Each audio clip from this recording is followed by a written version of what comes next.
그러면 저는 좀 궁금한 게 이제 그 지금 20대 청년들이 그 신체 검사를 하면 이제 징집된 거의 99%에 가깝잖아요. 제가 기사를 읽고 있는데 작년에 이제 22kg 남성이랑 222kg 남성이 4급 판정을 받아서 공익을 갔다고 하는데 이런 문제들에 대해서 어떻게 대처를 할 건지. 그러니까 물론 그 4급이라든지 이제 5급 보충역으로 편성되는 게 맞는데 현실적으로 그 22kg 친구나 그 222kg 친구들이 그런 공익 업무를 해서 도움을 받는다기보다는 좀 더 그 친구들은 안 가도 되지 않냐, 그런 현실적인 문제는 어떻게 대처를 할 건지 그게 너무 궁금한 것 같아요. 네. 사실 지금 그 징집 대상자의 그 80% 정도만 징집이 되고요. 한 20%는 정상적인 어떤 징집이 아니고 공유나 네. 이런 걸로 빠지게 되어 있습니다. 그래서 이제 군 복무를 정상적으로 할 수 있는 인원은 다 할 수 있는 게 아니고 10명 중에 8분 정도만 할 수가 있습니다. 나머지는 이제 이런저런 이유로 이제 못하는 상황이고요. 근데 이제 앞으로 이제 가장 우리 국가의 문제점 중에 하나가 지금 인구 절벽 문제거든요. 이 인구 절벽 문제는 뭐 너무나 잘 알려져 있기 때문에 제가 뭐 추가적인 말씀 안 드려도 세계에서 유일한 인구 마이너스 국가가 우리 대한민국입니다. 2020년도에 0.84거든요. 이 0.84라는 것은 델크로스가 생겼다는 건데 출생자보다 사망자가 더 많다는 거예요. 이게 세계 유일한 마이너스 국가입니다. 이런 어떤 상황에서 이런 어떤 인구 절벽 문제가 이런 어떤 병력 자원의 감소 문제와 직결되는 거거든요.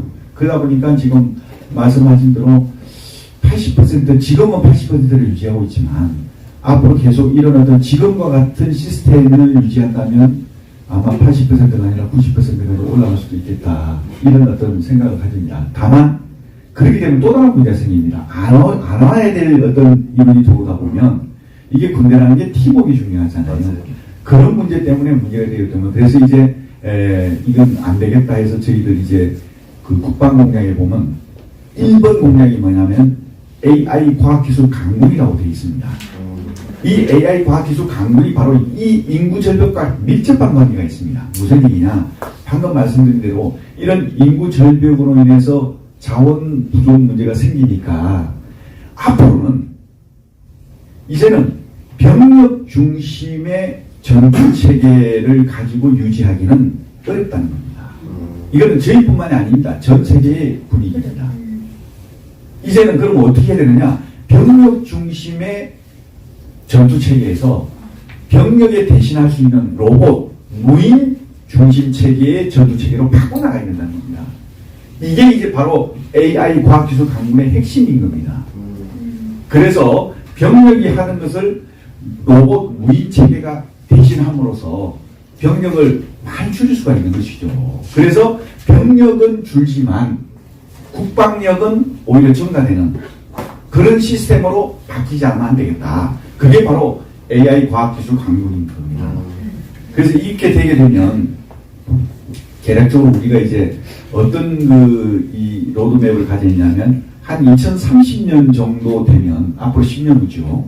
2030년 정도 되면 바로 무인 로봇 체계를 만들기는 어렵습니다. 그래서 중간 단계로 해서 앞으로 10년 후인 2030년도에 되면 유무인 복합 체계의 단계를 이제 거쳐서 그 다음에 이제 2040년도를 최종 목표 단계로 해서 무인 로봇 전투 체계를 완성해 나가겠다. 이런 로드맵을 가지고 이제 장기적인 플랜을 가지고 나가고 있는 겁니다. 근데 2030년 중간 단계인 유무인 복합 체계가 되면 어떤 모습으로 바뀌느냐, 군대가. 지금은 이제 우리 잘 아시겠지만 전차를 4대 운용한다. 그럼 전차 4대에 각각 5명씩 타면 20명이 필요하잖아요. 전투원이. 근데 지금 유무인 복합 체계가 되면요. 4대 중에 3대는 무인으로 앞에 배치가 돼요. 한 대만 유인으로 뒤에서 이 무인 3대를 조종해서 싸우는 개념으로 바뀌게 되는 겁니다. 이렇게 되면 현장 전투병력이 팍 줄잖아요. 이것이 또 무인 완전한 2040년에 무인 로봇 전투 체계로 완전한 최종 단계로 가면 나머지 뒤에 있는 한 개의 전차마저도 무인으로 더 바뀌는 겁니다.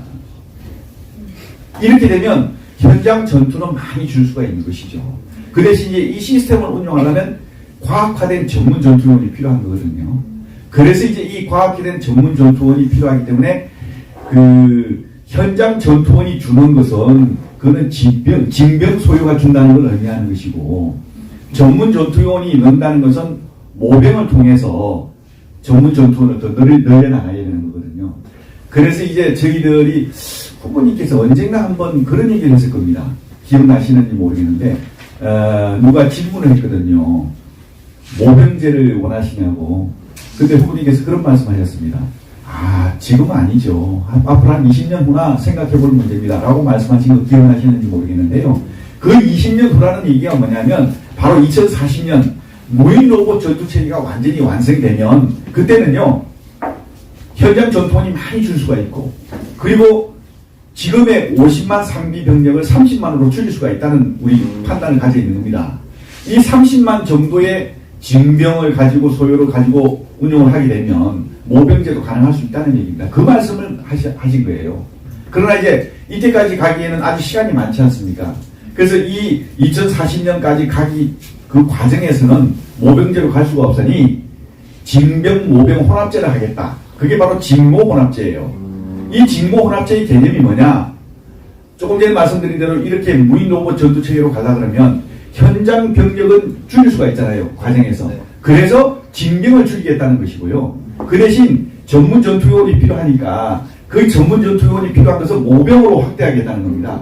그래서 징모 혼합제를 하겠다. 이게 이제 중간 단계에서 이루어지는 겁니다. 그렇게 이해하시면 됩니다.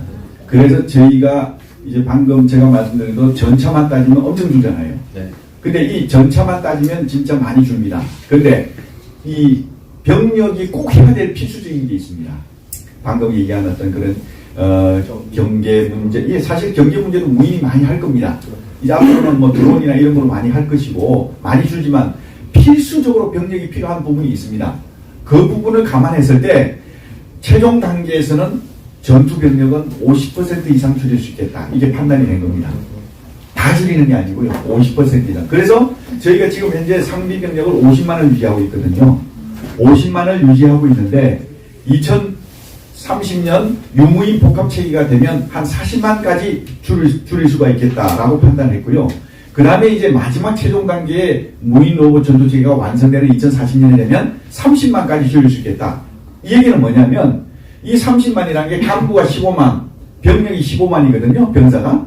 그러면 바로 이게 말씀하신 대로 최소한의 병력은 필요하기 때문에 15만을 유지하는 것입니다. 그런 개념으로 이해하시면 됩니다.